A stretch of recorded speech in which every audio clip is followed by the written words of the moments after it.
Nah, kami sudah menyampaikan seperti kasus yang cukup menonjol, misalnya kasus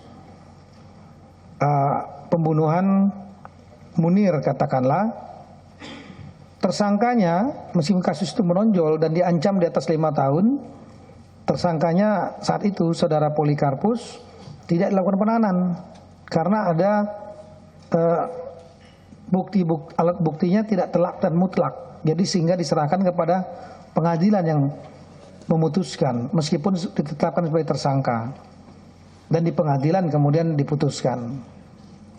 Tapi tersangka kasus yang lain itu tidak ada yang bebas. Sambil demikian juga kami gambarkan bagaimana seperti kasus saudara Jessica yang saya sebagai Kapolda saya. Itu juga terjadi perbedaan pendapat meskipun kita meyakini dia sebagai tersangka.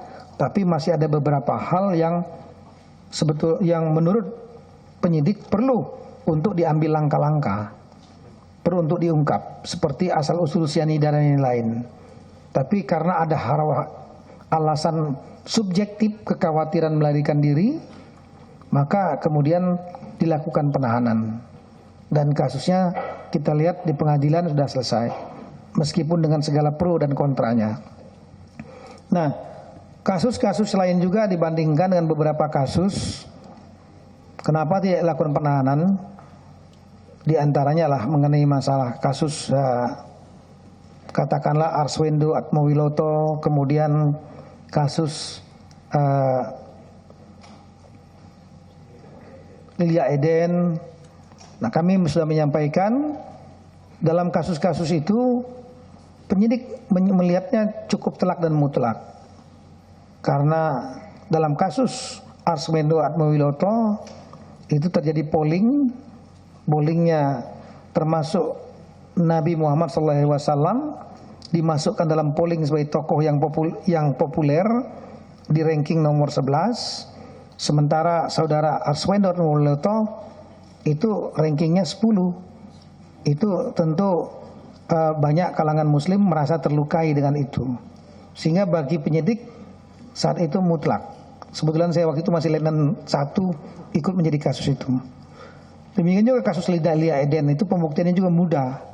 Karena yang bersangkutan menganggap titisan Nabi Muhammad SAW.